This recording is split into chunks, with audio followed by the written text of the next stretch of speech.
ਇੰਡੋਸ TV ਦੇਖ ਰਹੇ ਸਾਰੇ ਦਰਸ਼ਕਾਂ ਦਾ ਬਹੁਤ-ਬਹੁਤ ਸਵਾਗਤ। ਦੋਸਤੋ ਪ੍ਰੋਗਰਾਮ ਇੰਡੋਸ ਪ੍ਰਾਈਮ ਲੈ ਕੇ ਆਏ ਹਾਂ ਇੱਕ ਵਾਰ ਫਿਰ। ਮੈਂ ਦਲਜੀਤ ਸਿੰਘ ਬ੍ਰਿਸਬੇਨ ਦੇ ਸਟੂਡੀਓ ਤੋਂ, ਅਤੇ ਹਮੇਸ਼ਾ ਹੀ ਤਰ੍ਹਾਂ ਮੇਰਾ ਸਾਥ ਨਿਭਾਉਣਗੇ ਹਰਜੀਤ ਲਸਾੜਾ ਜੀ, ਜਿਹੜੇ ਕਿ ਕੁਈਨਸਲੈਂਡ ਤੋਂ ਪੰਜਾਬੀ ਟ੍ਰਿਬਿਊਨ ਦੇ ਪੱਤਰਕਾਰ ਨੇ। ਅਤੇ ਅੱਜ ਗੱਲਬਾਤ ਕਰਾਂਗੇ ਹੜ੍ਹਾਂ ਤੋਂ ਬਾਅਦ ਦੀ ਸਥਿਤੀ ਦੇ ਉੱਤੇ ਕਿ ਪੰਜਾਬ ਦੇ ਵਿੱਚ ਇਸ ਵਾਰ ਦੀ ਮਾਰ ਜਿਹੜੀ ਹੈ ਕੁਦਰਤ ਦੀ ਕਾਫੀ ਭਿਆਨਕ ਤਬਾਹੀ ਹੋਈ ਆ।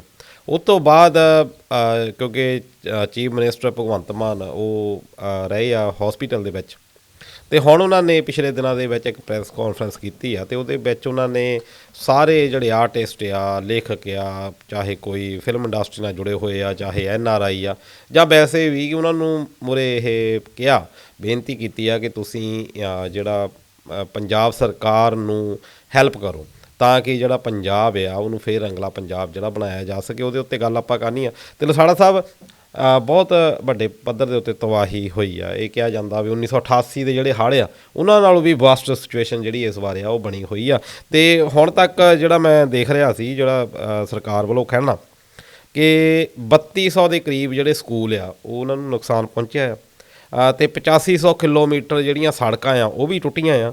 1400 ਜਿਹੜੀਆਂ ਗੌਰਮੈਂਟ ਦੀਆਂ ਕੋਈ ਇਮਾਰਤਾਂ ਹੈਗੀਆਂ ਜਾਂ ਕਾਲਜ ਹੈਗੇ ਆ ਉਹਨਾਂ ਨੂੰ ਵੀ ਨੁਕਸਾਨ ਆ। 19 ਕਾਲਜ ਜਿਹੜੇ ਆ ਉਹ ਵੀ ਖਰਾਬ ਹੋਏ ਆ। ਅਤੇ ਇਹ ਅੰਦਾਜ਼ਾ ਲਾ ਰਿਹਾ ਜਿਵੇਂ ਜਿਹੜੀ ਸ਼ੁਰੂਆਤੀ ਇੱਕ ਸਰਵੇਖਣ ਕਰਵਾਇਆ ਗਿਆ ਕਿ 13,800 ਦੇ ਕਰੀਬ 13,800 ਕਰੋੜ ਰੁਪਏ ਦਾ ਨੁਕਸਾਨ ਜਿਹੜਾ ਇਹਨਾਂ ਹੜ੍ਹਾਂ ਨੇ ਕੀਤਾ ਆ। ਹੁਣ ਉਹ ਭਰਪਾਈ ਜਿਹੜੀ ਕਰਨੀ ਆ ਉਹਦੇ ਉੱਤੇ ਭਗਵੰਤ ਮਾਨ ਉਹਨਾਂ ਨੇ ਕਿਹਾ ਵੀ ਸਾਰਿਆਂ ਦੀ ਜਿਹੜੀ ਲੋੜ ਆ। ਤੁਹਾਨੂੰ ਕੀ ਲੱਗਦਾ ਆ ਕਿ ਇਹ ਲੋੜ ਹੈਗੀ ਆ? ਸਭ ਤੋਂ ਪਹਿਲਾਂ ਤਾਂ ਸਤਿ ਸ਼੍ਰੀ ਅਕਾਲ ਸਾਰਿਆਂ ਨੂੰ। ਧੰਨਵਾਦ ਦਲਜੀਤ ਜੀ।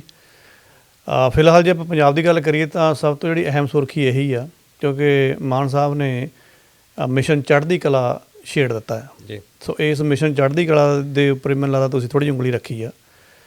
ਉਹਨਾਂ ਦੀ 6 ਮਿੰਟ 6.5 ਮਿੰਟ ਦੀ ਵੀਡੀਓ ਆਈ ਆ ਜੀ, ਅਤੇ ਉਹਦੇ ਵਿੱਚ ਉਹਨਾਂ ਨੇ ਸਮੂਹ ਜਿਹੜਾ ਪੰਜਾਬੀ ਭਾਈਚਾਰਾ ਹੈ, ਚਾਹੇ ਦੇਸ਼ ਦਾ ਚਾਹੇ ਵਿਦੇਸ਼ ਦਾ, ਉੱਥੋਂ ਮੰਗ ਕੀਤੀ ਆ ਵੀ ਤੁਸੀਂ ਪੰਜਾਬ ਦੀ ਚੜ੍ਹਦੀ ਕਲਾ ਲਈ, ਜਾਂ ਕਹਿ ਲਓ ਕਿ ਕਹਿੰਦੇ ਵੀ ਪੰਜਾਬ ਨੂੰ ਦੁਬਾਰਾ ਰੰਗਲਾ ਪੰਜਾਬ ਬਣਾਉਣਾ ਆ, ਜਾਂ ਪੰਜਾਬ ਨੂੰ ਪਹਿਲਾਂ ਵਾਲਾ ਪੰਜਾਬ ਬਣਾਉਣਾ ਆ। ਉੱਥੇ ਨੁਕਸਾਨ ਬਹੁਤ ਹੋ ਗਿਆ ਆ।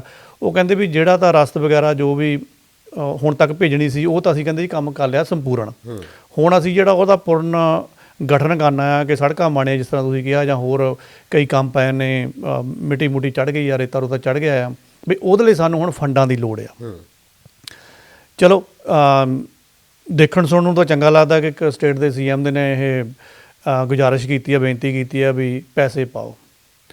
ਪਰ ਜੇ ਹੁਣ ਇਸ ਸਟੇਜ ਦੇ ਉੱਪਰ ਪੰਜਾਬ ਦੇ ਸੰਦਰਭ ਦੇ ਵਿੱਚ ਦੇਖੀਏ ਨਾ, ਇਹਦੇ ਉੱਪਰ ਪਹਿਲੀ ਸੱਟੀ ਤਾਂ ਆਪਾਂ ਨੂੰ ਇਹ ਲੱਗਦਾ ਕਿ ਪੰਜਾਬ ਦੇ ਲੋਕਾਂ ਨੇ ਤੇ ਗੌਲੇ ਨਹੀਂ ਕੀਤਾ, ਜਾਂ ਵਿਦੇਸ਼ ਵਿੱਚ ਇਹ ਚੀਜ਼ ਨੂੰ ਕੋਈ ਬਹੁਤਾ ਗੰਭੀਰਤਾ ਨਹੀਂ ਦੇਖਿਆ ਗਿਆ। ਸੋ ਜੇ ਇਸ ਚੀਜ਼ ਨੂੰ ਇਹੋ ਜਿਹੀ ਤਰਾਸਦੀ ਵਿੱਚ ਲੋਕ ਗੰਭੀਰਤਾ ਨਾਲ ਲੈ ਹੀ ਨਹੀਂ ਰਹੇ ਕਿ ਸਾਡੇ CM ਨੇ ਅਪੀਲ ਕੀਤੀ, ਇਹਦਾ ਮਤਲਬ ਕੋਈ ਤਾਂ ਕੋਈ ਵੱਡੀਆਂ ਇਹੋ ਜਿਹੀਆਂ ਨਲਾਇਕੀਆਂ ਹੈਗੀਆਂ ਜਿਹਦੇ ਕਰਕੇ ਲੋਕਾਂ ਦਾ ਤੁਹਾਡੇ ਤੋਂ ਕਹਿ ਲਓ ਕਿ ਵਿਸ਼ਵਾਸ ਹੀ ਉੱਠ ਗਿਆ। ਜਿੱਦਾਂ ਆਪਾਂ ਜਿਹੜੀ ਦੀ ਕਹਾਣੀ ਇੱਕ ਪੜ੍ਹਦੇ ਹੁੰਦੇ ਸੀ ਵੀ ਸ਼ੇਰ ਆ ਗਿਆ, ਸ਼ੇਰ ਆ ਗਿਆ, ਹਰ ਵਾਰੀ ਅਫਵਾਹ ਉਡਾ ਦਿੰਦਾ ਸੀ ਜੀ ਜੀ, ਅਤੇ ਇੱਕ ਵਾਰੀ ਸੱਚੀ ਸ਼ੇਰ ਆ ਗਿਆ, ਅਤੇ ਉਸ ਤੋਂ ਬਾਅਦ ਜਿਹੜਾ ਆ ਕਿਸੇ ਨੇ ਉੱਤੇ ਭਰੋਸਾ ਨਹੀਂ ਕੀਤਾ। ਜਿਹੜੀ ਆਪਾਂ ਵੀ ਇੱਥੇ ਦੇਖਿਆ ਬ੍ਰਿਸਬੇਨ ਦੀ, ਆਪਾਂ ਹੋਰ ਨਹੀਂ ਕਿਸੇ ਦੀ ਗੱਲ ਕਰਦੇ ਕਿ ਬ੍ਰਿਸਬੇਨ ਦੇ ਵਿੱਚੋਂ 2017 ਦੀ ਆਪਾਂ ਚੋਣਾਂ ਕਰ ਲਈਏ, 2022 ਦੀਆਂ ਗੱਲ ਕਰ ਲਈਏ, ਚਾਹੇ ਲੋਕ ਸਭਾ ਦੀਆਂ ਗੱਲਾਂ ਕਰ ਲਈਏ, ਕਿ NRI ਜਿਹੜੇ ਆ ਬੜੇ ਚਾਹੁੰਦੇ ਸੀ ਕਿ ਇਹਨਾਂ ਨੂੰ ਆਪਾਂ ਹੈਲਪ ਕਰਨੀ ਆ, ਪੈਸੇ ਪੱਖੋਂ ਜਿਹੜੀ ਮਫਾਦ ਆ ਉਹ ਦਿੱਤੀ ਗਈ ਆ ਬਹੁਤ ਵੱਡੇ ਲੈਵਲ 'ਤੇ। ਉਸ ਤੋਂ ਬਾਅਦ ਖਹਿਰਾ ਸਾਹਿਬ ਉੱਤੇ ਵੀ ਨੁਕਸਾਨ ਦੁਆ ਲੱਗਦੇ ਰਹੇ ਇਲਜ਼ਾਮ ਵੀ ਜਿਹੜਾ ਹਿਸਾਬ ਆ ਪਾਰਦਰਸ਼ਤਾ ਜਿਹੜੀ ਦਿੱਤੀ ਨਹੀਂ ਗਈ। ਉਸ ਤੋਂ ਬਾਅਦ ਸ਼ਾਇਦ ਲੋਕਾਂ ਨੂੰ ਲੱਗਦਾ ਆ ਕਿ ਇੰਨਾ ਅਸੀਂ ਪੈਸਾ ਜਿਹੜਾ ਪਹਿਲਾਂ ਵੀ ਦਿੱਤਾ ਆ ਉਹਦੇ ਨਾਲ ਸਾਨੂੰ ਤਾਂ ਕੋਈ ਫਰਕ ਪਿਆ ਹੀ ਨਹੀਂ, ਪਹਿਲਾਂ ਨਾਲ ਵੀ ਸਥਿਤੀ ਵਰਸਟ ਹੋਈ ਜਾਂਦੀ ਆ। ਇਹ ਵੀ ਕਾਰਨ ਹੈਗੇ ਆ, ਆਪਾਂ ਇਹਨਾਂ ਕਾਰਨਾਂ ਨੂੰ ਵੀ ਨਾਲ ਲੈ ਕੇ ਚੱਲਾਂਗੇ, ਪਰ ਮੈਂ ਹੌਲੀ ਹੌਲੀ ਇਸ ਸੰਦਰਭ ਦੇ ਵਿੱਚ ਆਉਣਾ। ਪਹਿਲੀ ਗੱਲ ਤਾਂ ਦਲਜੀਤ ਜੀ ਇਹ ਆ, ਹੁਣ ਇੱਥੇ ਜਿਹੜੇ ਫਿਰ ਆਪ ਦੇ ਸਪੋਰਟਰ ਆ, ਆਮ ਆਦਮੀ ਪਾਰਟੀ ਵਾਲੇ ਬੰਦੇ ਆ, ਉਹਨਾਂ ਨੇ ਕਹਿਣਾ ਵੀ ਸਾਡੀ ਗੱਲ ਤਾਂ ਖਿਚਾਈ। ਗੱਲ ਖਿਚਾਈ ਦੀ ਨਹੀਂ ਹੈਗੀ। ਹਰੇਕ ਕੌਮ ਦਾ ਨਾ ਹਿਸਾਬ ਕਿਤਾਬ ਹੁੰਦਾ, ਹਰੇਕ ਖਿੱਤੇ ਦਾ ਹਿਸਾਬ ਕਿਤਾਬ ਹੁੰਦਾ ਆ। ਖਿੱਤਿਆਂ ਦੇ ਵਿੱਚ ਕੌਮਾਂ ਵੱਸਦੀਆਂ ਆ, ਉਹਨਾਂ ਦੇ ਨਾ ਕੋਈ ਜਿੱਦਾਂ ਆਪਾਂ ਅੰਗਰੇਜ਼ੀ 'ਚ ਈਡੀਅਮਸ ਕਹਿ ਦਿੰਦੇ ਆ, ਜਾਂ ਅਸੀਂ ਕਹਿੰਦੇ ਨੇ ਵੀ ਅਖੌਤਾਂ ਨੇ, ਉਹ ਕੁਛ ਕੌਮਾਂ ਦੇ ਨਾਲ ਉਹ ਜੁੜੀਆਂ ਹੋਣੀਆਂ। ਜਿੱਦਾਂ ਹੁਣ ਪੰਜਾਬੀ ਕੌਮ ਦੇ ਨਾਲ ਜਿਹੜਾ ਕਿ ਚੜ੍ਹਦੀ ਕਲਾ ਸ਼ਬਦ ਆ ਨਾ, ਇਹਨੂੰ ਅਖੌਤ ਕਹਿ ਲਓ, ਜਾਂ ਕਹਿ ਲਓ ਕਿ ਕੁਛ ਇਤਿਹਾਸਕ ਉਹ ਥੋੜ੍ਹਾ ਹਿਸਾਬ ਕਿਤਾਬ ਆ ਵੀ ਇਹ ਇੱਕ ਰਚਿਆ ਮਿਚਿਆ ਇਹੋ ਜਿਹਾ ਸ਼ਬਦ ਹੈ ਜਿਹੜਾ ਇਸ ਕੌਮ ਦੇ ਨਾਲ ਹੀ ਚੱਲਦਾ ਆ। ਅਸੀਂ ਕਿਸੇ ਨੂੰ ਫਤਿਹ ਵੀ ਬੁਲਾਉਣੀ ਤਾਂ ਆਪਾਂ ਕਹਿੰਦੇ ਹਾਂ ਵੀ ਚੜ੍ਹਦੀ ਕਲਾ 'ਚ ਰਹੋ, ਜੇ ਕਰੋ ਵੋ ਕਰੋ, ਜਾਂ ਸਾਡੇ 'ਚ ਕੋਈ ਜਿੱਦਾਂ ਹੁਣ ਇਹ ਤਰਾਸਦੀ ਆ ਗਈ, ਹੜ੍ਹਾਂ ਦੇ ਆ ਗਏ, ਜਾਂ ਭੁਚਾਲ ਆ ਗਏ, ਜਾਂ ਕਦੇ ਵੀ ਕਿਤੇ ਵੀ ਕੋਈ ਕੁਦਰਤੀ ਆਫਤ ਵਗੈਰਾ ਕੁਛ ਵੀ ਆਉਂਦੇ, ਕਿਤੇ ਦੁੱਖ ਬਣਦਾ ਹੈ ਆਪਣੀ ਸੁਸਾਇਟੀ ਦੇ ਵਿੱਚ, ਤਾਂ ਅਸੀਂ ਸਾਡੇ ਮੂੰਹਾਂ 'ਚ ਨਿਕਲਦਾ ਵੀ ਕੋਈ ਗੱਲ ਨਹੀਂ, ਚੜ੍ਹਦੀ ਕਲਾ 'ਚ ਰਹੋ, ਆਪਾਂ ਖਿੱਚ ਲਾਂਗੇ ਕੰਮ। ਹੁਣ ਚਾਹੀਦਾ ਤਾਂ ਇਹ ਹੁੰਦਾ ਆ ਕਿ ਜਿਹੜੇ ਇਹੋ ਜਿਹੇ ਸ਼ਬਦ ਆ ਨਾ ਇਹਨਾਂ ਨੂੰ ਆਪਣੇ ਸਲੋਗਨਾਂ ਦੇ ਵਿੱਚ ਨਾ ਵਰਤੋ। ਇਹ ਚੰਗੇ ਨਹੀਂ ਲੱਗਦੇ ਹੁੰਦੇ, ਕਿਉਂਕਿ ਇਹ ਉਸ ਕੌਮ ਦੇ ਇਤਿਹਾਸ ਨਾਲ ਜਾਂ ਉਸ ਕੌਮ ਦੀ ਵਿਰਾਸਤ ਨਾਲ ਜੁੜੇ ਹੁੰਦੇ ਆ। ਐਵੇਂ ਚੱਕ ਕੇ ਤੁਸੀਂ ਸਲੋਗਨਾਂ 'ਚ ਬਾੜੀ ਜਾਓ। ਹੁਣ ਮੈਂ ਸਲੋਗਨ ਤੋਂ ਕਿਉਂ ਸ਼ੁਰੂ ਕੀਤਾ ਦਲਜੀਤ ਜੀ, ਥੋੜ੍ਹੀ ਜਿਹੀ ਮੈਂ ਇੱਥੇ ਕਚਾਈ ਕਰੂੰਗਾ। ਭਾਰਤ ਦੇ ਵਿੱਚ 2 ਪਾਰਟੀਆਂ ਜਿਹੜੀਆਂ ਬਹੁਤ ਵਧੀਆ ਸਲੋਗਨ ਬਣਾਉਣੀਆਂ, ਉਹ ਸਲੋਗਨਾਂ ਨੂੰ ਇਹੋ ਜਿਹਾ ਵਧੀਆ ਬਣਾ ਕੇ ਨਾ ਲਕੀਰਾਂ ਖਿੱਚਦੀਆਂ ਰਹਿੰਦੀਆਂ। ਉਹ ਬੰਦੇ ਤਾਂ ਕਈ ਸਾਲ ਉਹਨਾਂ ਦੇ ਵਿੱਚ ਹੀ ਫਸੇ ਰਹਿੰਦੇ ਆ। ਬੀਜੇਪੀ ਤੋਂ ਸ਼ੁਰੂ ਕਰ ਲੈਂਦੇ ਆ, ਮੇਡ ਇਨ ਇੰਡੀਆ ਜੀ, ਮੇਕ ਇਨ ਇੰਡੀਆ ਬੜਾ ਚੱਲਿਆ ਸਲੋਗਨ। ਇਹ ਕਿੱਥੇ ਆ ਮੇਕ ਇਨ ਇੰਡੀਆ? ਸਾਰਾ ਕੁਝ ਤਾਂ ਆਪਾਂ ਚਾਈਨੀਜ਼ ਵਰਤੀ ਜਾਂਦੇ ਆ। ਠੀਕ ਆ ਜੀ, ਅੱਛੇ ਦਿਨ ਆਉਣਗੇ। ਅੱਜ ਵੀ ਲੋਕ ਦੇਖੀ ਜਾਂਦੇ, ਪਤਾ ਨਹੀਂ ਕਿਹੜੇ ਅੱਛੇ ਦਿਨ ਆਉਣੇ ਸੀਗੇ। ਫਿਰ ਜੀ ਤੁਹਾਡੇ ਅਕਾਊਂਟ 'ਚ 15 ਲੱਖ ਆ ਜਾਊਗਾ, ਮੇਰਾ ਪ੍ਰੋਮਿਸ ਆ। ਇਹ ਸਲੋਗਨ ਹੀ ਸੀਗੇ ਨਾ ਇਹ। ਕਾਲਾ ਧਨ ਵਾਪਸ ਠੀਕ ਆ ਜੀ। ਸਫਾਈ ਮੁਹਿੰਮ ਹੋ ਗਈ ਜੀ, ਭਾਰਤ ਸਫਾਈ ਮੁਹਿੰਮ ਜੀ, ਪਤਾ ਨਹੀਂ ਚੱਲੀ ਆ, ਝਾੜੂ ਫੜ ਕੇ ਫੋਟੋਆਂ ਕਰਾ ਲਈਆਂ, ਪਤਾ ਨਹੀਂ ਕਿਹੜੀ ਸਫਾਈ ਹੋ ਗਈ ਆ। ਬੇਟੀ ਪੜਾਓ ਬੇਟੀ ਬਚਾਓ, ਇਦਾਂ ਦੀਆਂ ਸਕੀਮਾਂ ਇਹ ਤਾਂ ਸੀਗੀਆਂ ਬੀਜੇਪੀ ਦੀਆਂ। ਪਰ ਤੁਸੀਂ ਦੇਖਣ ਵਾਲੀ ਗੱਲ ਆ ਕਿ ਇਹਨਾਂ 'ਚ ਕੰਮ ਹੋਇਆ ਜਾਂ ਨਹੀਂ ਹੋਇਆ, ਕਿਸੇ ਨੇ ਪੜਚੋਲ ਕੀਤੀ ਨਹੀਂ ਕੀਤੀ, ਇਹਦਾ ਤਾਂ ਨਹੀਂ ਪਤਾ ਕੁਝ ਵੀ ਲੱਗਦਾ। ਲੇਕਿਨ ਸਲੋਗਨ ਬਹੁਤ ਸੋਹਣੇ ਆ।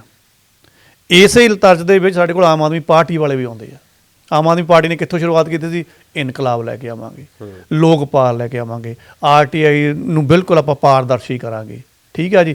ਅੱਜ RTI ਤੇ ਲੋਕਪਾਲ ਕਿੱਥੇ ਆ? ਕੋਈ ਪੁੱਛੇ ਕੇਜਰੀਵਾਲ ਵਾਲਿਆਂ ਦਾ, ਦਿੱਲੀ ਵਾਲਿਆਂ ਨੂੰ ਪੁੱਛੇ, ਭਾਈ ਜਿਨ੍ਹਾਂ ਦੋਨਾਂ ਚੀਜ਼ਾਂ ਦੇ ਉੱਪਰ ਤੁਸੀਂ ਆਏ ਸੀਗੇ ਉਹ ਕਿੱਥੇ ਨੇ? ਉਹ ਪਤਾ ਨਹੀਂ ਕਿੱਥੇ ਨੇ। ਫਿਰ ਇਹਨਾਂ ਨੇ ਸਿੱਖਿਆ ਦਾ ਸ਼ੁਰੂ ਕਰ ਲਿਆ। ਫਿਰ ਇਹਨੀ ਮਹੱਲਾ ਕਲੀਨਿਕਾਂ ਦੇ ਨਾਂ ਤੇ ਸਿਹਤ ਕ੍ਰਾਂਤੀ ਸ਼ੁਰੂ ਕਰ ਲਈ। ਫਿਰ ਇਹਨਾਂ ਨੇ ਯੁੱਧ ਨਸ਼ਿਆਂ ਵਿਰੁੱਧ ਕਰ ਲਿਆ। ਸੋ ਸਲੋਗਨ ਬੜੇ ਇੰਨੇ ਸੋਹਣੇ ਬਣੇ ਹੁੰਦੇ ਨਾ, ਬੰਦੇ ਨੂੰ ਵੈਸੇ 'ਚ ਫਸਾ ਲੈਂਦੇ ਆ, ਵਿੱਚੋਂ ਨਿਕਲਦਾ ਕੁਝ ਨਹੀਂ ਹੈਗਾ। ਤੇ ਹੁਣ ਆ ਗਿਆ ਜੀ ਮਿਸ਼ਨ ਚੜ੍ਹਦੀ ਕਲਾ। ਸੋ ਪਹਿਲੀ ਗੱਲ ਤਾਂ ਇਹ ਆ ਕਿ ਨਾ ਸਾਡੇ ਜਿਹੜੇ ਮੋਢੀ ਬੰਦੇ ਹੁੰਦੇ ਨੇ, ਸਰਕਾਰਾਂ ਦੀਆਂ CM ਹੁੰਦੇ ਨੇ, ਘੱਟ ਤੋਂ ਘੱਟ ਇਹੋ ਜਿਹੇ ਸ਼ਬਦਾਂ 'ਚ ਗਰੇਜ ਕਰਿਆ ਕਰੋ, ਕੰਮ ਕਰਕੇ ਦਿਖਾਇਆ ਕਰੋ।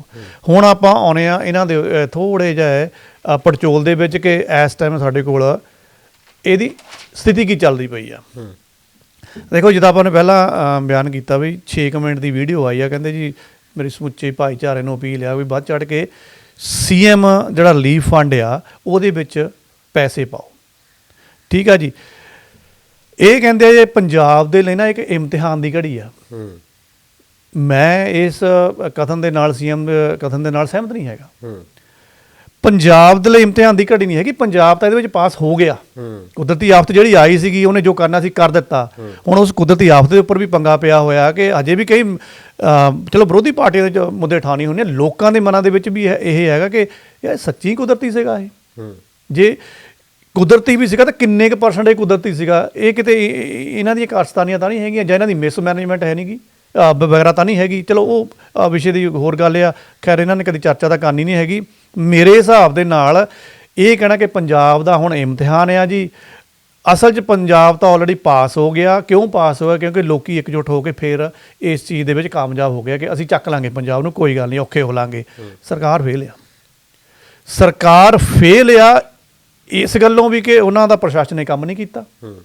ਸਰਕਾਰ ਇਸ ਗੱਲੋਂ ਵੀ ਫੇਲ ਆ ਕਿ ਜਿਹੜੇ ਪੈਸਿਆਂ ਦੀ ਇਹ ਗੱਲ ਕਰਦੇ ਸੀਗੇ ਉਹ ਪੈਸਾ ਲੋਕਾਂ ਦੇ ਕਦੀ ਲੱਗਿਆ ਹੀ ਨਹੀਂ ਹੈਗਾ। ਪਲੱਸ ਸਰਕਾਰ ਕੰਗਾਲੀ ਦੇ ਵਿੱਚ ਆ। ਇਸ ਕਰਕੇ ਲੱਗਦਾ ਕਿ ਸਰਕਾਰ ਹੁਣ ਇੱਦਾਂ ਦੀਆਂ ਸਕੀਮਾਂ ਲਾਉਣ ਦੇ ਵਿੱਚ ਲੱਗ ਗਈ ਹੈ ਕਿ ਚਲੋ ਹੁਣ ਇੱਕ ਨਵਾਂ ਸਲੋਗਨ ਦੇ ਕੇ ਹੋਰ ਲੋਕਾਂ ਨੂੰ ਮਗਰ ਜੋੜ ਲਓ। ਹੁਣ ਮਾਨ ਸਾਹਿਬ ਨੇ ਆਪਣੀ ਵੀਡੀਓ ਦੇ ਵਿੱਚ ਇੱਕ ਲਾਈਨ ਦੁਹਰਾਈ ਆ, ਕਹਿੰਦੇ ਤੁਸੀਂ ਸਾਨੂੰ 1 ਰੁਪਈਆ ਦਿਓ, ਅਸੀਂ ਤੁਹਾਨੂੰ 1.25 ਰੁਪਈਆ ਉਹਦਾ ਬਣਾ ਕੇ ਖਰਚ ਕਰਕੇ ਦਿਖਾਵਾਂਗੇ, ਤੁਹਾਨੂੰ ਲੱਗੂਗਾ ਕਿ ਹਾਂ ਦੇਖੋ ਬਈ CM ਤੇ ਭਰੋਸਾ ਕਰੋ ਕਿ ਆਹ ਦੇਖੋ ਤੁਹਾਡੇ ਸਾਹਮਣੇ ਪੈਸਾ ਲੱਗੂਗਾ। ਹੁਣ ਸਵਾਲ ਦਲਜੀਤ ਜੀ ਇੱਥੇ ਵੀ ਆਉਂਦਾ ਕਿ ਤੁਹਾਡੀ ਤਾਂ ਕੰਗਾਲੀ ਪਹਿਲਾਂ ਹੀ ਉੱਥੇ ਦਿਖਦੀ ਪਈ ਆ, ਮੰਗਤੇ ਤੁਸੀਂ ਬਣੇ ਪਏ ਹੋਏ ਹੋ, ਲੋਕਾਂ ਕੋਲੋਂ ਇਸ ਇਮਤਿਹਾਨ ਦੀ ਘੜੀ ਦੇ ਵਿੱਚ ਪੈਸਾ ਮੰਗ ਰਹੇ ਹੋ, ਫਿਰ ਤੁਸੀਂ ਇੱਕ ਦਾ 1.25 ਰੁਪਈਆ ਕਿੱਦਾਂ ਬਣਾ ਸਕਦੇ ਹੋ? ਇਹਦਾ ਮਤਲਬ ਇਹ ਵੀ ਲੋਕਾਂ ਦਾ ਛਲਾਵਾ ਹੀ ਆ। ਦੂਜੇ ਪਾਸੇ ਲੋਕ ਫਿਰ ਕਹਿ ਲਓ ਵੀ ਤੰਗ ਹੋ ਕੇ ਜਾਂ ਦੁਖੀ ਹੋ ਕੇ ਇਹ ਵੀ ਸਵਾਲ ਕਰਦੇ ਆ ਕਿ ਤੁਸੀਂ ਪਹਿਲਾਂ ਆਪਣੇ ਖਰਚਿਆਂ ਦਾ ਕੰਟਰੋਲ ਕਰ ਲਓ, ਤੁਸੀਂ ਆਪਣੇ ਘਟਾਲਿਆਂ ਦਾ ਕੰਟਰੋਲ ਕਰ ਲਓ। ਜਿਹੜੇ ਦਿੱਲੀ ਵਾਲੇ ਆ ਕੇ ਟੀਮ ਇੱਥੇ ਬੈਠੀ ਹੈ, ਜਿਹੜੇ ਪੰਜਾਬ ਦਾ ਟੈਕਸ ਪੇ ਦਾ ਪੈਸਾ ਲੱਗਦਾ ਆ, ਇਹ ਹੁਣ ਜਿਹੜਾ 1-1 ਰੁਪਈਆ ਤੁਸੀਂ ਸਾਨੂੰ ਕਹਿੰਦੇ ਇਕੱਠਾ ਕਰਾ ਦਿਓ, ਸਭਾ ਬਣਾ ਕੇ ਮੋੜਨਾ ਹੈ, ਕਿਤੇ ਇਹਨਾਂ ਦੀ ਝੋਲੀ 'ਚ ਤਾਂ ਨਹੀਂ ਜਾਣਾ ਹੈਗਾ। ਦੂਸਰੇ ਪਾਸੇ ਇੱਕ ਸਵਾਲ ਇਹ ਵੀ ਪੈਦਾ ਹੁੰਦਾ ਆ, PM ਨਰਿੰਦਰ ਮੋਦੀ ਜਿਹੜਾ ਉਹਨਾਂ ਦਾ ਆਪਣਾ ਪੋਰਟਲ ਬਣਿਆ, ਸਾਈਟ ਬਣੀ ਹੋ ਆ ਕੇਂਦਰੀ ਰਿਲੀਫ ਫੰਡ ਜਿਹਦੇ ਵਿੱਚ ਲੈਂਦੇ ਆ, ਉਹਨਾਂ ਨੇ ਉਹਦੇ ਵਿੱਚ ਲਿਖ ਕੇ ਪਾਇਆ ਹੋਇਆ ਕਿ ਪੰਜਾਬ ਦੇ ਵਿੱਚ ਹੜ੍ਹਾਂ ਨਾਲ ਬਹੁਤ ਨੁਕਸਾਨ ਹੋਇਆ, ਪੰਜਾਬ ਦੇ ਨਾਲ ਖੜੋ ਤੁਸੀਂ ਤੇ ਪੰਜਾਬ ਦੇ ਲਈ ਪੈਸਾ ਪਾਓ ਕੇਂਦਰੀ ਰਿਲੀਫ ਫੰਡ ਦੇ ਵਿੱਚ। PM ਆਪਣੇ ਹਿਸਾਬ ਨਾਲ ਪੈਸਾ ਮੰਗੀ ਜਾਂਦਾ, CM ਸਾਡਾ ਆਪਣੇ ਹਿਸਾਬ ਨਾਲ ਪੈਸਾ ਮੰਗੀ ਜਾਂਦਾ ਕਿ ਸਟੇਟ ਦੇ ਰਿਲੀਫ ਫੰਡ ਦੇ ਵਿੱਚ ਪੈਸਾ ਪਾ ਲਓ। ਮਤਲਬ ਕਿ ਕੇਂਦਰ ਦੇ ਕੋਲ ਤਾਂ ਵੈਸੇ ਚਲੋ ਪੈਸਾ ਹੁੰਦਾ ਆ, ਕੇਂਦਰ ਤੁਹਾਨੂੰ ਕਹਿੰਦਾ ਕਿ ਅਸੀਂ ਜਿਹੜਾ ਆ 15ਵਾਂ ਜਿਹੜਾ ਫਾਈਨਾਂਸ ਕਮਿਸ਼ਨ ਆ ਉਹਦੇ ਵਿੱਚ ਅਸੀਂ ਸਟੇਟ ਡਿਜ਼ਾਸਟਰ ਜਿਹੜਾ ਰਿਸਪੌਂਸ ਫੰਡ ਹੁੰਦਾ ਆ ਉਹਦੀ ਅਸੀਂ ਤੁਹਾਨੂੰ ਉਹਦੀ ਵੀ ਕਿਸ਼ਤ ਜਾਰੀ ਕਰਤੀ ਆ। 12,000 ਕਰੋੜ ਪਹਿਲਾਂ ਬੋਲ ਗਏ ਆ, ਉਸ ਤੋਂ ਬਾਅਦ ਕਹਿੰਦੇ ਆ ਕਿ 240 ਕਰੋੜ ਰੁਪਈਆ ਤੁਹਾਨੂੰ ਉਹ ਵੀ ਪਾਤੀ ਹੈ। ਤਾਂ ਮਤਲਬ ਤੁਹਾਡੇ ਕੋਲ ਤਕਰੀਬਨ ਕਹਿੰਦੇ 13,000 ਕਰੋੜ ਬਣ ਗਿਆ, ਲਾਓ ਲੋਕਾਂ ਦੇ ਉੱਪਰ। ਇਹ ਕਹਿੰਦੇ ਆ ਜੀ ਉਹ ਜਿਹੜੇ ਤੁਸੀਂ ਪੁਰਾਣੇ ਪੈਸਿਆਂ ਦੀ ਗੱਲ ਕਰਦੇ ਆ ਉਹ ਕਾਗਜ਼ਾਂ 'ਚ ਤਾਂ ਸਾਡੇ ਕੋਲ ਐਂਟਰੀਆਂ ਬੋਲਦੀਆਂ, ਉੱਦਾਂ ਫਿਜ਼ੀਕਲੀ ਸਾਡੇ ਕੋਲ ਹੈ ਨਹੀਂਗਾ। ਲੋਕਾਂ ਨੇ ਦਲਜੀਤ ਜੀ ਪੰਜਾਬ ਦਿਆਂ ਨੇ ਤਕਰੀਬਨ ਤੇ ਕਿਤੇ ਮੰਨ ਲਿਆ ਆ ਵੀ ਇਹਨਾਂ ਦੀਆਂ ਜਿਹੜੀਆਂ ਐਂਟਰੀਆਂ ਉਂਟੀਆਂ ਜਾਂ ਗੱਲਾਂ ਇਹਨਾਂ ਦੇ ਵਿੱਚ ਕੱਖ ਨਹੀਂ ਰੱਖਿਆ, ਪੈਸਾ ਪੂਸਾ ਇੱਧਰ ਉੱਧਰ ਹੋਇਆ ਆ, ਦਿਖਾ ਹੁੰਦਾ ਨਹੀਂ ਹੈਗਾ, ਸਾਨੂੰ ਹੀ ਕਰਨਾ ਪੈਣਾ ਹੈ ਔਰ ਲੋਕੀ ਕਰ ਰਹੇ ਆ। ਸੋ ਮੈਨੂੰ ਨਹੀਂ ਲੱਗਦਾ ਹੈਗਾ ਕਿ ਇਹਨਾਂ ਨੂੰ ਇਹਦੇ ਵਿੱਚ ਥੋੜ੍ਹਾ ਜਿਹਾ ਐਜ ਇਹ ਲੈ ਕੇ ਜਾ ਸਕਦੇ ਆ ਜਿਹੜੀ ਸਰਕਾਰਾਂ ਹੁੰਦੀਆਂ ਸੂਬੇ ਵਾਲੀਆਂ ਕਿ ਤੁਸੀਂ ਇੱਕ ਵਧੀਆ ਜਿਹਾ ਸਲੋਗਨ ਲਾ ਕੇ ਮਿਸ਼ਨ ਜਿਹਾ ਛੇੜ ਦਿਓ। ਇਹਦੇ ਵਿੱਚ ਕੀ ਹੁੰਦਾ ਕਿ ਜਿਹੜੇ ਉਦਯੋਗਪਤੀ ਬੰਦੇ ਹੁੰਦੇ ਆ ਜਾਂ ਥੋੜ੍ਹੇ ਜਿਹੇ ਧਨਾੜ ਬੰਦੇ ਹੁੰਦੇ ਆ, ਉਹਨਾਂ ਦੀ ਮਜਬੂਰੀ ਹੁੰਦੀ ਆ ਕਿ ਉਹ ਸਰਕਾਰਾਂ ਦੇ ਨਾਲ ਥੋੜ੍ਹਾ ਜਿਹਾ ਤਾਂ ਗਿੱਟਮਿੱਟ ਨਾਲ ਚੱਲਣਾ ਪੈਣਾ ਆ। ਉੱਥੋਂ ਇਹਨਾਂ ਨੇ ਕੰਨ ਮਰੋੜ ਕੇ ਥੋੜ੍ਹੇ ਜਿਹੇ ਪੈਸੇ ਲੈ ਲੈਣੇ ਆ ਅਤੇ ਲੋਕਾਂ ਨੇ ਇਹਦੇ ਵਿੱਚ ਕੋਈ ਪੈਸਾ ਪੂਸਾ ਨਹੀਂ ਪਾਉਣਾ ਹੈਗਾ ਕਿਉਂਕਿ ਲੋਕਾਂ ਨੇ ਇਹਨਾਂ ਦਾ ਯਕੀਨ ਹੀ ਹੈ ਨਹੀਂ। ਦੂਸਰਾ ਜੇ ਆਪਾਂ ਦੇਖੀਏ ਜਿਹੜੀਆਂ ਜਥੇਬੰਦੀਆਂ ਸਮਾਜਿਕ ਜਥੇਬੰਦੀਆਂ ਜਾਂ NGOs ਲੱਗੇ ਹੋਏ ਆ, ਤੁਸੀਂ ਦਲਜੀਤ ਜੀ ਇੱਕ ਚੀਜ਼ ਨੋਟ ਕਰੋ, ਟੌਪਿਕ ਤੋਂ ਥੋੜ੍ਹੀ ਵੱਖਰੀ ਪਰ ਆਪਾਂ ਵਿੱਚ ਸ਼ਾਮਲ ਕਰ ਦਿੰਦੇ ਹਾਂ।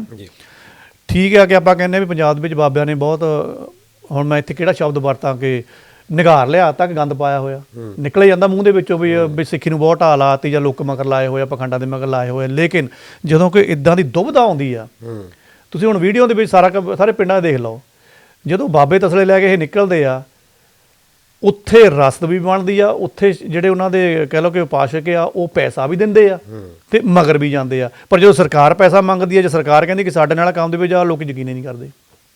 ਇਹਦਾ ਮਤਲਬ ਇਹਨਾਂ ਬਾਬਿਆਂ ਦੀ ਜਾਂ ਜਿਹੜੇ ਸੋ ਕਾਲਡ ਹੈਗੇ ਆ ਹਜੇ ਇਹਨਾਂ ਦੀ ਫਿਰ ਵੀ ਰੈਪੂਟੇਸ਼ਨ ਹੈਗੀ ਆ ਸਰਕਾਰ ਨਾਲੋਂ ਚੰਗੀ। ਸੋ ਜੇ ਹਾਲਾਤ ਇੱਥੇ ਤੱਕ ਬਣੇ ਹੋਏ ਆ ਫਿਰ ਸਰਕਾਰ ਦੇ ਫੰਡ 'ਚ ਕਿੱਥੋਂ ਪੈਸੇ? ਜਿੱਦਾਂ ਹੁਣ ਸਿਸੋਦੀਆ ਸਾਹਿਬ ਵੀ ਇੱਥੇ ਘੁੰਮਦੇ ਰਹੇ ਆ ਜੀ, ਤੇ ਵੈਸੇ ਤਾਂ ਧਾਲੀਵਾਲ ਸਾਹਿਬ ਜਿਹੜੇ ਪਹਿਲਾਂ ਪੰਚਾਇਤ ਮਿਨਿਸਟਰ ਵੀ ਰਹੇ ਆ, ਬਾਅਦ ਦੇ ਵਿੱਚ ਬਿਨਾਂ ਮਹਿਕਮੇ ਤੋਂ ਵੀ ਕੰਮ ਕਰੀ ਗਏ ਉਹ। ਜੀ ਵੈਸੇ ਤਾਂ ਚਲੋ ਮਜ਼ਾਕ ਵੀ ਉਹਨਾਂ ਦਾ ਬੜਾ ਉਡਾਇਆ ਜਾਂਦਾ ਵੀ ਕੰਮ ਤਾਂ ਉਹ ਵੀ ਕਰਦੇ ਰਹੇ ਆ, 2-3 MLA ਵੈਸੇ ਵੀ ਆ, ਜੀ 2-6 ਵੀ ਲੱਗਦੇ ਆ ਵੀ ਜੀ ਇਹ ਵੀਡੀਓ ਬਣਾਉਂਦੇ ਆ, ਵੀਡੀਓ ਬਣਾਉਣੇ, ਪਰ ਫਿਰ ਵੀ ਕੰਮ ਤਾਂ ਚਲੋ ਉਹ ਰਹੇ ਉੱਥੇ ਚਲੋ ਮੋਰੇ ਇੰਨਾ ਤਾਂ ਹੈ। ਚਲੋ ਲੋਕਾਂ ਨੂੰ ਇਹ ਪ੍ਰਚਾਰ ਵੀ ਚਾਹੀਦਾ, ਕੱਲ੍ਹ ਨੂੰ ਵੋਟਾਂ ਵੀ ਲੈਣੀਆਂ, ਇਹਦੇ ਪਿੱਛੇ ਕੋਈ ਦੂਜਾ ਨਹੀਂ।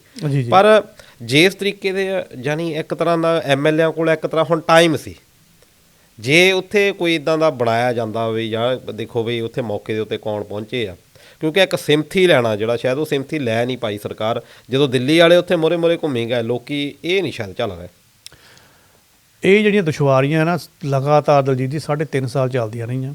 ਹੁਣ ਤਾਂ ਜਿਹੜੇ ਆਮ ਆਦਮੀ ਪਾਰਟੀ ਦੇ ਸਪੋਰਟਰ ਆ ਉਹਨਾਂ ਨੇ ਵੀ ਕਈਆਂ ਨੇ ਝੰਡੇ ਚੱਕ ਲਿਆ ਕਿ ਨਹੀਂ ਹੁਣ ਬਹੁਤ ਜ਼ਿਆਦਾ ਹੋ ਗਿਆ ਵੀ ਅਸੀਂ ਤੁਹਾਡੇ ਨਾਲ ਇਹਨਾਂ ਜਿਹੜੀਆਂ ਨਿਗਾਰਾਂ ਦੇ ਵਿੱਚ ਨਹੀਂ ਚੱਲ ਸਕਦੇ, ਤੁਹਾਨੂੰ ਆਪਣੇ ਸੁਧਾਰ ਕਰਨਾ ਪਊਗਾ।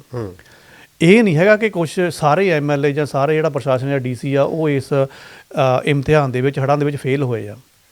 ਕੁਛ DC ਕੁਛ MLA ਸੱਚਮੁੱਚ ਲੱਗਦਾ ਤਾਂ ਹੈਗਾ ਵੀ ਕੰਮ ਕਰਦੇ ਲੋਕਾਂ ਨੂੰ ਜਾ ਕੇ, ਪਰ ਦਲਜੀਤ ਦੀ ਮਜਬੂਰੀ ਇਹ ਬਣੀ ਹੋਈ ਆ ਕਿ ਜਿਹੜਾ ਉੱਥੇ ਜਾਣਾ ਕਰਾਉਣਾ ਠੀਕ ਆ ਲੇਕਿਨ ਉੱਥੇ ਪੈਸਾ ਚਾਹੀਦਾ ਆ ਤੇ ਪੈਸਾ ਇਹਨਾਂ ਕੋਲ ਹੈ ਨਹੀਂਗਾ। ਬਸ ਆਹੀ ਮਸਲਾ ਇੱਥੇ ਆ। ਕੇਂਦਰ ਵਾਲਿਆਂ ਨੇ ਹੁਣ ਸਾਫ਼ ਕਹਿ ਦਿੱਤਾ ਕਿ ਆਹ ਦੇਖੋ ਤੁਹਾਨੂੰ ਪੈਸਾ ਪਾਇਆ ਹੋਇਆ ਆ, ਅਗਲੀ ਕਿਸ਼ਤ ਵੀ ਦੇ ਦਿੱਤੀ ਆ। ਇਹ ਜਨਾਬ ਹੁਣ ਸਾਡੇ ਚੀਮਾ ਸਾਹਿਬ ਕਹਿੰਦੇ ਆ ਕਿ ਹਾਂਜੀ ਐਂਟਰੀਆਂ ਤਾਂ ਹੋਈਆਂ ਲੇਕਿਨ ਉਹ ਫਿਜ਼ੀਕਲੀ ਹੈ ਨਹੀਂਗਾ। ਭਾਈ ਫਿਜ਼ੀਕਲੀ ਕਿੱਥੇ ਗਿਆ ਫਿਰ? ਦਿੱਲੀ ਵਾਲੇ ਖਾ ਗਏ ਜਾਂ ਤੁਸੀਂ ਖੁਰਦ-ਬੁਰਦ ਕਰਤਾ ਜਾਂ ਤੁਹਾਡੇ ਹੈਲੀਕਾਪਟਰ ਉੱਧਰ ਸਾਊਥ ਦੇ ਵਿੱਚ ਘੁੰਮਦੇ ਰਹੇ ਉਹਨਾਂ ਦੇ ਖਰਚ ਲਏ। ਸੋ ਲੋਕ ਫਿਰ ਹੁਣ ਸਵਾਲ ਕਰਦੇ ਨੇ। ਇਸ ਕਰਕੇ ਮੈਨੂੰ ਲੱਗਦਾ ਕਿ ਜਿਹੜਾ ਇਹ ਮਿਸ਼ਨ ਚੜ੍ਹਦੀ ਕਲਾ ਜਾਂ ਛੇੜ ਲਿਆ ਨਾ, ਇਹ ਹੁਣ ਢਹਿੰਦੀ ਕਲਾ 'ਚ ਇਹਨਾਂ ਦਾ 1.5 ਸਾਲ 'ਚ ਜਲੂਸ ਨਹੀਂ। ਪਰ ਲੋਕੀ ਵੀ ਸੋਚਦੇ ਆ ਜਿੱਦਾਂ ਮੰਨ ਲਓ ਕਿ NRI ਆ, ਅਗਲਾ ਕਹਿੰਦਾ ਮੈਂ ਸਰਕਾਰ ਨੂੰ ਕਿਉਂ ਦੇਵਾਂ, ਹੁਣ ਹਰ ਪਿੰਡ ਦੇ ਵਿੱਚ ਮੈਂ ਆਪਣੇ ਸਿੱਧੇ ਪਿੰਡ ਨੂੰ ਦਊਂਗਾ ਜਾਂ ਮੈਂ ਸਿੱਧਾ ਉਹ ਜਿਹੜੀਆਂ ਜਥੇਬੰਦੀਆਂ ਕੰਮ ਕਰਦੀਆਂ ਮੈਂ ਉਹਨਾਂ ਨੂੰ ਦੇਊਂਗਾ, ਈਵਨ ਕਿ ਜਦੋਂ ਤੁਸੀਂ ਦੱਸਿਆ ਬਾਬਿਆਂ ਨੂੰ ਦੇਊਂਗਾ, ਇਹ ਸਰਕਾਰ ਨੂੰ ਕਿਉਂ ਦਈਏ। ਪਰ ਫਿਰ ਵੀ ਜਿਨ੍ਹਾਂ ਦਾ ਦਿਲ ਕਰਦਾ ਆ ਸਰਕਾਰ ਨੂੰ, ਕਿਉਂਕਿ ਹੈ ਤਾਂ ਕੌਜ਼ ਜਿਹੜਾ ਸੋਸ਼ਲ ਆ, ਕਿਸੇ ਵੀ ਤਰੀਕੇ ਦੇ ਨਾਲ ਪੈਸੇ ਲੱਗਣ। ਅਤੇ ਉਹਨਾਂ ਨੇ ਵੈਬਸਾਈਟ ਜਿਹੜੀ ਦਿੱਤੀ ਆ rangla.punjab.gov.in, ਇਹ ਸਾਈਟ ਦੇ ਉੱਤੇ ਜਾ ਕੇ ਤੁਸੀਂ ਇਨਫੋਰਮੇਸ਼ਨ ਲੈ ਸਕਦੇ ਆ, ਸਹਾਇਤਾ ਜਿਹੜੀ ਆ ਕਰ ਸਕਦੇ ਆ ਕਿਸੇ ਵੀ ਤਰੀਕੇ ਦੇ ਨਾਲ। ਅਸਲੀ ਆਪਣਾ ਜਿਹੜਾ ਆ ਜਿਹੜੇ ਸਾਡੇ ਦਰਸ਼ਕ ਵੀ ਆ ਉਹ ਤਾਂ ਅਸਲ ਵਿੱਚ ਇਹੀ ਚਾਹੁੰਦੇ ਆ ਕਿ ਉੱਥੇ ਜਿਹੜਾ ਕੰਮ ਖਰਾਬ ਹੋ ਗਿਆ ਵੀ ਉਹ ਫਿਰ ਲੀਹਾਂ ਦੇ ਉੱਤੇ ਆਇਆ ਜਾਵੇ, ਕਿਉਂਕਿ ਜਿਹੜੀ ਛੋਟੀ ਕਿਸਾਨੀ ਆ ਜਾਂ ਜਿਹੜੇ ਮਜ਼ਦੂਰ ਆ ਉਹਨਾਂ ਦਾ ਬਹੁਤ ਔਖਾ ਹੋ ਜਾਂਦਾ ਆ। ਅਤੇ ਜੇ ਇਸ ਤਰੀਕੇ ਦੇ ਨਾਲ ਖਾਣ ਲਈ ਦਾਣੇ ਵੀ ਨਹੀਂ ਰਹੇ ਅਤੇ ਉਹਨਾਂ ਦੀ ਜਿਹੜੀ ਮਦਦ ਕਰਨੀ ਆ ਬਹੁਤ ਜ਼ਰੂਰੀ ਆ। ਪਰ ਫਿਰ ਵੀ ਜੇ ਆਪਾਂ ਕੰਪੈਰੀਜ਼ਨ ਕਰੀਏ ਹਨਾ ਹੋਰ ਵੀ ਸੂਬਿਆਂ ਦੇ ਵਿੱਚ ਬਹੁਤ ਆਉਂਦੇ ਆ, ਪਰ ਜੇ ਇਸ ਤਰੀਕੇ ਦੀ ਭਾਵਨਾ ਸ਼ਾਇਦ ਇਹਦਾ ਵੀ ਆਪਾਂ ਸਿੱਖੀਜ਼ਮ ਨੂੰ ਦਿੰਦੇ ਆ ਕਿ ਇਹਦਾ ਸਿਹਰਾ ਜਾਂਦਾ ਆ, ਕਿ ਬਾਬੇ ਨਾਨਕ ਨੇ ਜਿਹੜੀ ਸਾਨੂੰ ਬਖਸ਼ਿਸ਼ ਦਿੱਤੀ ਆ ਵੀ ਜਿਸ ਤਰੀਕੇ ਦੇ ਨਾਲ ਪਹਿਲੇ ਦਿਨ ਤੋਂ ਹੀ ਲੋਕ ਟਰਾਲੀਆਂ ਦੇ ਵਿੱਚ ਭਰ ਭਰ ਕੇ ਰਸਤਾ ਲੈ ਕੇ ਗਏ, ਸ਼ਾਇਦ ਇਹ ਹੋਰ ਸੂਬੇ 'ਚ ਦੇਖਣ ਨੂੰ ਵੀ ਨਹੀਂ ਮਿਲਦਾ। ਦਲਜੀਤ ਜੀ, ਇਸ ਵਿਸ਼ੇ 'ਤੇ ਨਾ ਜੇ ਮੁੱਕ ਦੀ ਗੱਲ ਆਪਾਂ ਕਰੀਏ, ਠੀਕ ਹੈ ਕਿ ਕੁਦਰਤੀ ਆਫਤ ਬਹੁਤ ਵੱਡੀ ਸੀ, ਮੂੰਹ 'ਚੋਂ ਨਿਕਲ ਜਾਂਦਾ ਕੁਦਰਤੀ ਆਫਤ, ਹਾਂਜੀ, ਪਰ ਮਨਾਂ 'ਚ ਰੰਜਿਸ਼ਾਂ ਰਹਿਣਗੀਆਂ ਕਿ ਸਾਰੀ ਕੁਦਰਤੀ ਸੀ ਜਾਂ ਸਾਡੀਆਂ ਨਲਾਇਕੀਆਂ ਵੀ ਸੀਗੀਆਂ। ਚਲੋ ਉੱਥੇ ਨਹੀਂ ਜਾਂਦੇ, ਅਖੀਰ 'ਚ ਆਪਾਂ ਇਹਦੇ ਵਿੱਚ ਕੀ ਕਹਿ ਸਕਦੇ ਹਾਂ, ਜਾਂ ਸਾਨੂੰ ਕਹਿ ਲਓ ਕਿ ਇਤਿਹਾਸ 'ਚੋਂ ਹੀ ਮਿਲਿਆ, ਜਾਂ ਇਸ ਧਰਤੀ ਨੂੰ, ਇਸ ਖਿੱਤੇ ਨੂੰ ਥੋੜ੍ਹੀ ਬਖਸ਼ਿਸ਼ ਆ, ਗੁਰੂਆਂ ਪੀਰਾਂ ਦੀ ਆਪਾਂ ਧਰਤੀ ਕਹਿ ਦਿੰਦੇ ਹਾਂ, ਭਗਤਾਂ ਦੀ ਧਰਤੀ ਕਹਿ ਦਿੰਦੇ ਹਾਂ। ਜੇ ਸਰਕਾਰ ਦੀ ਮਦਦ ਨਾ ਵੀ ਲਵੇ ਨਾ ਇਹ ਕੌਮ, ਇਹਨਾਂ ਨੇ ਨਜਿੱਠ ਲੈਣਾ, ਬਿਲਕੁਲ ਇਹਨਾਂ ਨੇ ਨਜਿੱਠ ਲੈਣਾ, ਔਰ ਉਹਨੇ ਦਿਖਾਇਆ ਕਿ ਹੁਣ ਤੱਕ ਅਸੀਂ ਨਜਿੱਠ ਲਿਆ ਆ। ਹੁਣ ਲੋੜ ਸਿਰਫ ਇਹ ਆ, ਹੁਣ ਦੇਖੋ ਕਈ ਪਿੰਡਾਂ ਦੇ ਵਿੱਚ ਇੱਦਾਂ ਆ ਵੀ ਦੇਖੋ ਰਸ ਸਾਡੇ ਕੋਲ ਹੈਗੀ ਆ, ਸਮੱਸਿਆ ਸਿਰਫ ਦਲਜੀਤ ਜੀ ਕੀ ਆ ਰਹੀ ਆ, ਵੈਸੇ ਨਜਿੱਠ ਰਹੇ ਆ ਕਿਉਂਕਿ ਇਹਨਾਂ ਨੇ ਜਿਹੜਾ ਖੇਤੀ ਅੰਦੋਲਨ ਸਰ ਕੀਤਾ ਆ ਆਪਣਾ ਪਿਛਲਾ, ਉਹਦੇ ਵਿੱਚ ਇਹ ਚੀਜ਼ਾਂ ਸਿੱਖੀਆਂ ਕਿ ਪੈਸੇ ਦੀ ਮੈਨੇਜਮੈਂਟ ਕਿੱਦਾਂ ਕਰਨੀ ਆ ਤੇ ਵਰਕਲੋਡ ਕਿੱਦਾਂ ਵੰਡਣਾ ਆ।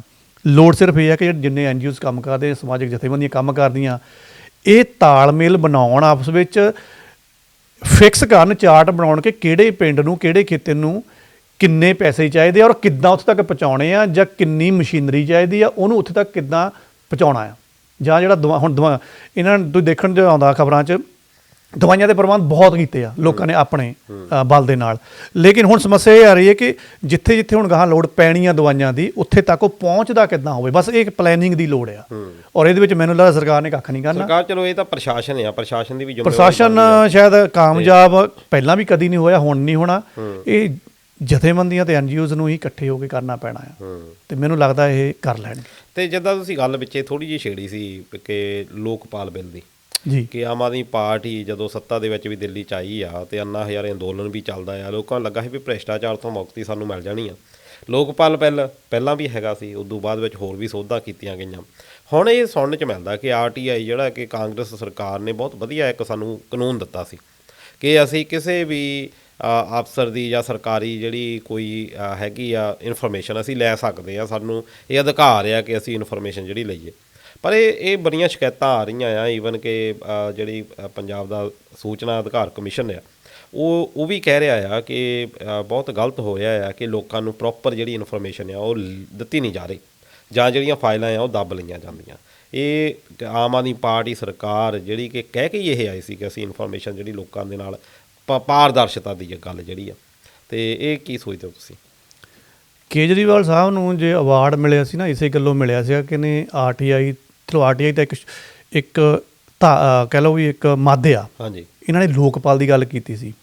ਮੈਂ ਇਹ ਨਹੀਂ ਕਹਿੰਦਾ ਕੇਜਰੀਵਾਲ ਨੇ ਲੋਕਪਾਲ ਦੇ ਉੱਪਰ ਕੰਮ ਨਹੀਂ ਕੀਤਾ, ਸ਼ੁਰੂਆਤ 'ਚ ਕੰਮ ਕੀਤਾ, ਬੋਲੇ ਆ, ਫੀਲਡ 'ਚ ਗਏ ਆ, ਜਾਣੀ ਕਹਿ ਲਓ ਕਿ ਵਿਧਾਨ ਸਭਾ ਦੇ ਵਿੱਚ ਜਾਂ ਲੋਕ ਸਭਾ ਦੇ ਵਿੱਚ ਗੱਲਾਂ ਉੱਠੀਆਂ ਕਿ ਭਾਈ ਇੱਥੇ ਕੰਮ ਕਰਨਾ ਚਾਹੀਦਾ ਆ, ਸਾਨੂੰ ਪਾਰਦਰਸ਼ਤਾ ਮੂਹਰੇ ਦਿਖਾਉਣੀ ਚਾਹੀਦੀ ਆ।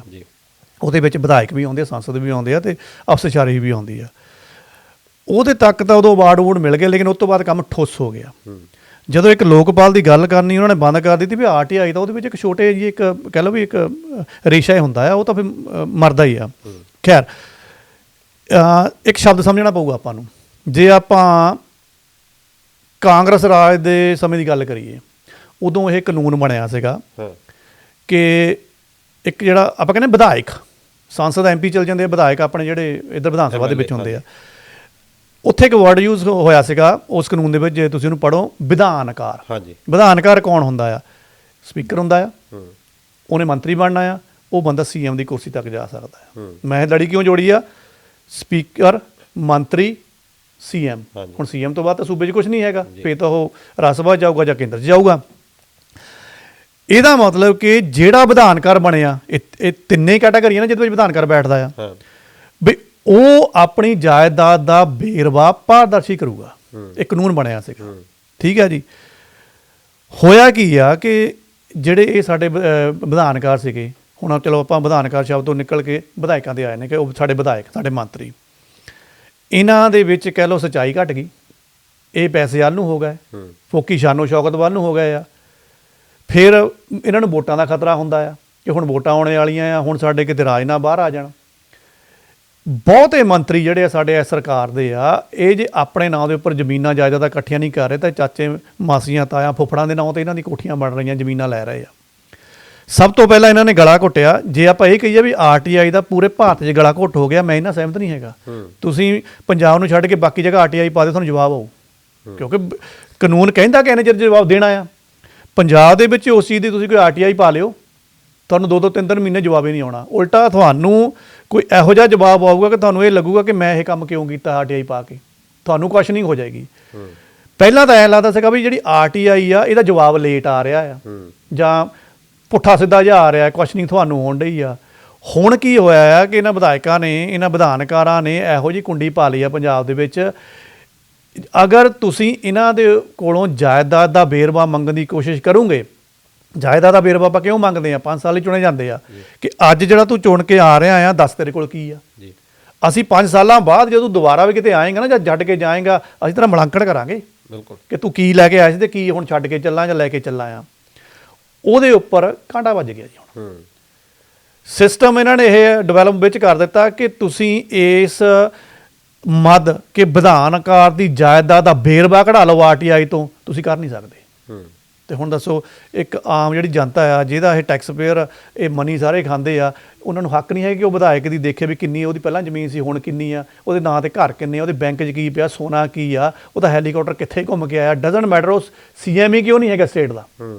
ਆਮ ਬੰਦਾ CM ਸਾਹਿਬ ਨੂੰ, ਮਾਨ ਸਾਹਿਬ ਨੂੰ ਪੁੱਛ ਸਕਦਾ ਕਿ ਤੇਰਾ ਕੇਰਲਾ ਵੱਲ, ਉਧਰ ਗੁਜਰਾਤ ਵੱਲ ਹੈਲੀਕਾਪਟਰ ਗਿਆ, ਭਾਈ ਦੱਸ ਉਹਦਾ ਖਰਚਾ ਕਿੰਨਾ ਆ। ਬਿਲਕੁਲ ਹੱਕ ਬਣਦਾ ਉਹਦਾ, ਉਹ ਹੀ ਪੁੱਛ ਸਕਦਾ ਕਿ ਬਾਈ ਤੇਰੀਆਂ 4 ਗੇੜੀਆਂ 2 ਗੇੜੀਆਂ ਤਾਂ ਫਾਲਤੂ ਹੀ ਸੀਗੀਆਂ, ਇਹ ਕਿਉਂ ਤੂੰ ਕਰਕੇ ਆਇਆ, ਤੁਸੀਂ ਪਾ ਨਹੀਂ ਸਕਦੇ ਹੁਣ।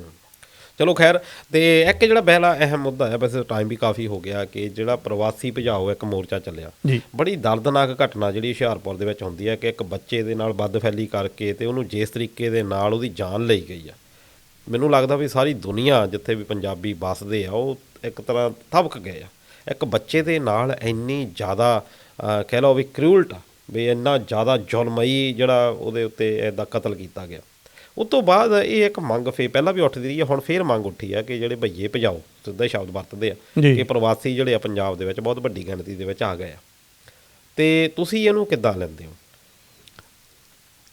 ਤਾਂ ਜੀ ਮਸਲਾ ਨਾ ਜਿਹੜਾ ਇਹ ਬਣਿਆ ਹੋਇਆ ਹੈ, ਕਦੀ ਤਾਂ ਜੀ ਕਰਦਾ ਕਿ ਇਹ 'ਤੇ ਚਰਚਾ ਨਾ ਕਰੀਏ, ਕਿਉਂਕਿ ਆਪਣਾ ਦਿਮਾਗ ਵੀ ਨਾ ਇਹਦੇ ਵਿੱਚ ਫਸ ਕੇ ਪਰੇਸ਼ਾਨ ਹੁੰਦਾ ਹੈ। ਪਰ ਫਿਰ ਲੱਗਦਾ ਵੀ ਨਹੀਂ ਬਈ ਅਸੀਂ ਇਸ ਚੀਜ਼ ਲਈ ਬੈਠੇ ਹਾਂ ਇੱਥੇ ਕੰਮ ਗੱਲਬਾਤ ਕਰਨ ਦੇ ਲਈ, ਕੁਛ ਤਾਂ ਨਵਾਂ ਐਂਗਲ ਲੈ ਕੇ ਆਈਏ, ਕੁਛ ਤਾਂ ਇਹੋ ਜਿਹਾ ਸੁਨੇਹਾ ਦਈਏ ਜਿੰਨਾ ਗੱਲ ਕਲੀਅਰ ਤਾਂ ਹੋਵੇ। ਜਾਂਦੇ ਜਾਂਦੇ ਹੁਣ ਤੁਸੀਂ ਜੇ ਸਵਾਲ ਉਠਾ ਹੀ ਲਿਆ ਆ, ਪਹਿਲੀ ਗੱਲ ਤਾਂ ਦੇਖੋ ਜੋ ਵੀ ਇਹ ਵਰਤਾਰਾ ਹੋਇਆ ਤਾਂ ਮਾੜਾ ਹੈ, ਠੀਕ ਹੈ ਜੀ, ਪਰ ਸਾਰੀਆਂ ਉਂਗਲਾਂ ਬਰਾਬਰ ਵੀ ਨਹੀਂ ਹੁੰਦੀਆਂ। 35 ਸੱਟੇ ਤਾਂ ਆਪਾਂ ਇਹ ਵੀ ਕਹਿ ਸਕਦੇ ਹਾਂ ਕਿ ਸਾਨੂੰ ਪਹਿਲਾਂ ਤਾਂ ਪੰਜਾਬ ਵਾਸੀਆਂ ਨੂੰ, ਠੀਕ ਹੈ ਮੈਂ ਉਹਨਾਂ ਦੇ ਗੁੱਸੇ ਨਾਲ ਸਹਿਮਤ ਹਾਂ, ਪਹਿਲਾਂ ਤਾਂ ਇਹ ਪੜਚੋਲ ਕਰੋ ਥੋੜ੍ਹਾ ਜਿਹਾ ਕਲੀਅਰ ਮਾਈਂਡ ਕਰਕੇ ਕਿ ਕੀ ਸਿਰਫ ਇਸੇ ਹੀ ਘਟਨਾ ਨੇ ਤੁਹਾਨੂੰ ਇੰਨਾ ਉਕਸਾਤਾ ਕਿ ਨਹੀਂ ਹੁਣ ਭਜਾ ਦਿਓ ਸਾਰਿਆਂ ਨੂੰ।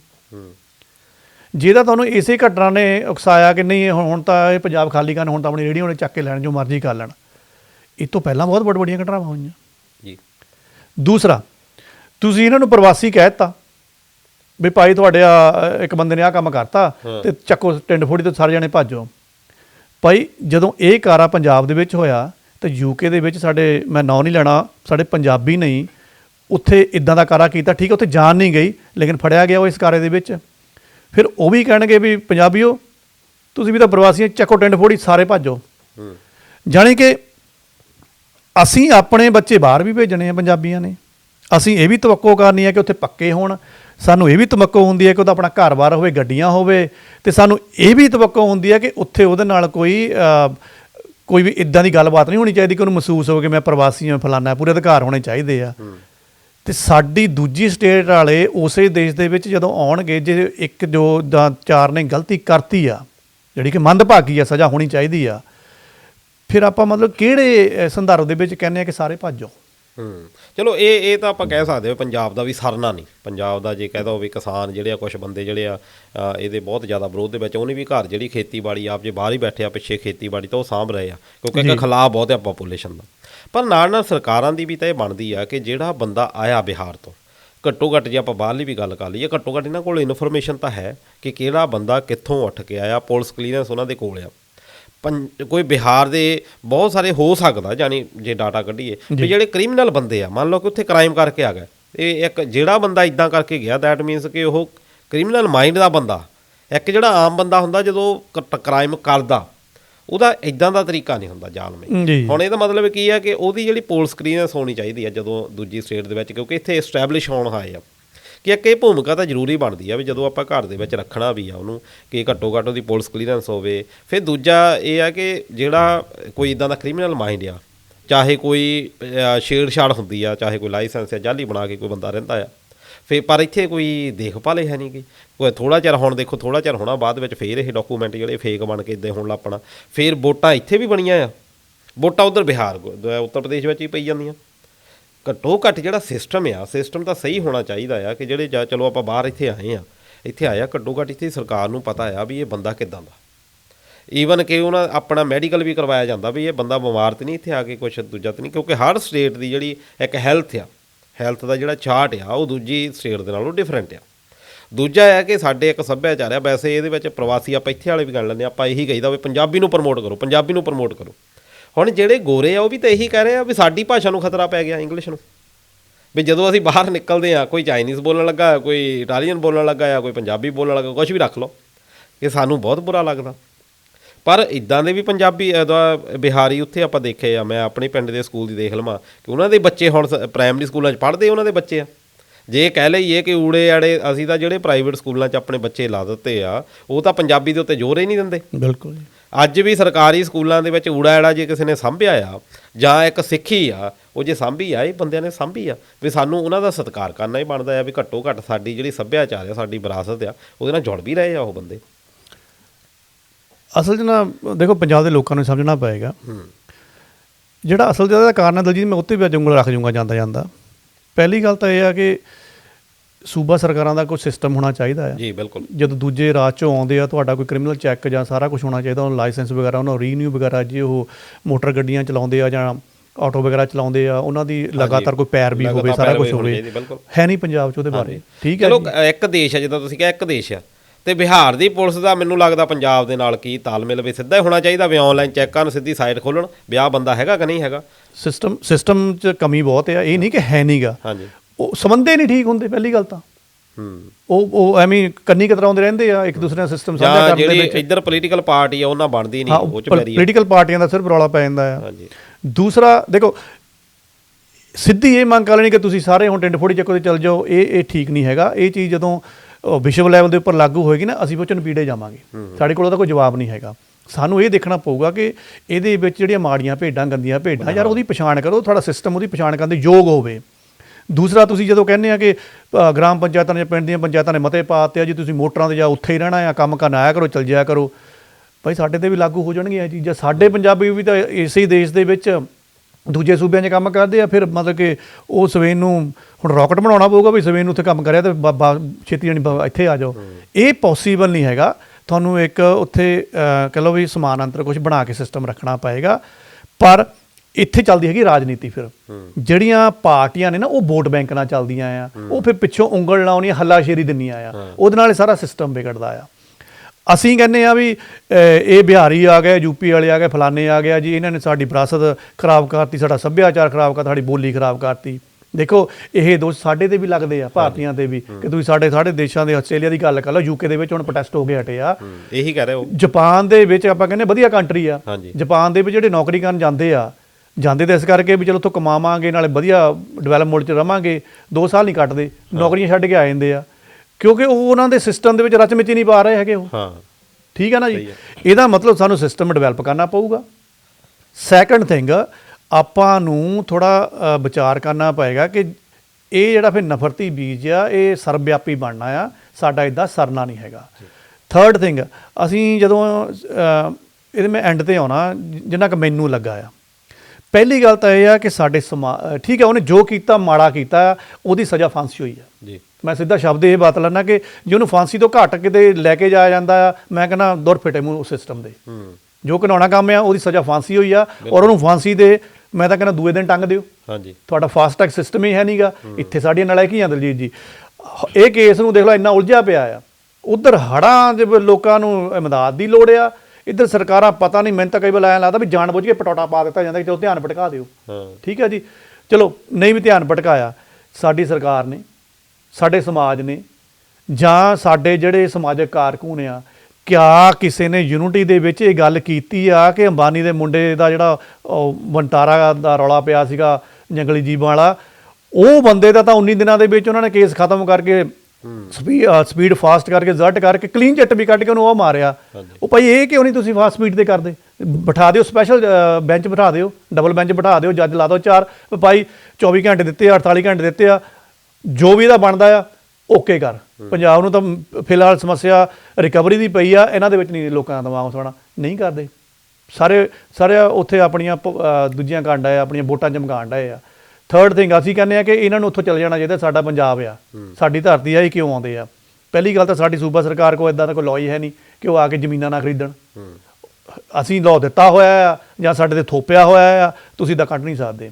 ਸੈਕੰਡ ਦਲਜੀਤ, ਮੈਨੂੰ ਐਂ ਲੱਗਦਾ ਅਸਲ 'ਚ ਅੰਦਰ ਜਿਹੜੀ ਮਾਨਸਿਕਤਾ ਨਾਲ ਕੋਈ ਹੋ ਰਿਹਾ। ਠੀਕ ਆ, ਜਿਹੜੀ ਇੱਕ ਦੋ ਕਹੇ ਘਟਨਾਵਾਂ ਹੋਣੀਆਂ ਜਾਂ 4-5 ਕਹਿ ਲਓ ਹੈਗੀਆਂ ਮਾੜੀਆਂ ਆ, ਲੇਕਿਨ ਮੈਨੂੰ ਲੱਗਦਾ ਪੰਜਾਬ ਦਾ ਜਿਹੜਾ ਖੇਤੀਬਾੜੀ ਮਾਡਲ ਹੈ ਨਾ, ਉਹ ਹੁਣ ਫੇਲ ਹੁੰਦਾ ਜਾਂਦਾ ਆ। ਆਰਥਿਕਤਾ ਇੰਨੀ ਹੈ ਨਹੀਂ ਗੀ ਸਟੇਬਲ। ਸ਼ਾਇਦ ਜਿਹੜਾ ਇਹ ਆਰਥਿਕਤਾ ਦੇ ਵਿੱਚ ਅਨਸਟੇਬਲ ਜਿਹਾ ਬਣਿਆ ਹੋਇਆ ਨਾ ਆਪਣਾ ਪੰਜਾਬ ਦਾ ਜੋ ਵੀ ਹੈਗਾ ਆ ਸਿਸਟਮ, ਉਹ ਡਰ ਅਸਲ 'ਚ ਨਾ ਇਹ ਕੜਤਣਾ ਬਣ ਕੇ ਨਿਕਲਦਾ ਹੈ। ਇਹ ਸਿਰਫ ਇੱਕ ਘਟਨਾ ਟ੍ਰਿਗਰ ਨਹੀਂ ਹੈਗਾ, ਪਿੱਛੇ ਆਹ ਚੀਜ਼ਾਂ ਕੰਮ ਕਰਦੀਆਂ। ਅਸੀਂ ਇੰਨੇ ਕੁ ਹੁਣ ਸ਼ਾਇਦ ਉਹਨਾਂ ਨੂੰ ਸਮਝ 'ਚ ਕਾਬਲ ਨਹੀਂ ਰਹੇ ਹੈਗੇ ਫਾਈਨੈਂਸ਼ੀਅਲ ਤੌਰ 'ਤੇ। ਅਸੀਂ ਕਹਿੰਦੇ ਹਾਂ ਕਿ ਕੰਮ ਕਰਕੇ ਤੁਰ ਜਾਓ ਇੱਥੋਂ। ਬਿਲਕੁਲ। ਤੇ ਖੈਰ ਇਹ ਕੁਛ ਵਿਚਾਰ ਚਰਚਾ ਸੀਗੀ, ਤੁਸੀਂ ਸਾਡੇ ਨਾਲ ਸਹਿਮਤ ਵੀ ਹੋ ਸਕਦੇ ਆ, ਅਸਹਿਮਤ ਵੀ ਹੋ ਸਕਦੇ ਆ। ਲੋਕਤੰਤਰ ਦੀ ਇਹੀ ਖੂਬਸੂਰਤੀ ਆ।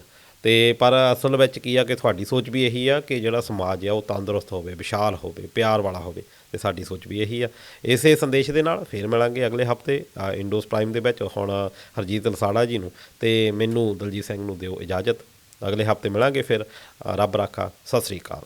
ਸਤਿ ਸ਼੍ਰੀ ਅਕਾਲ ਜੀ।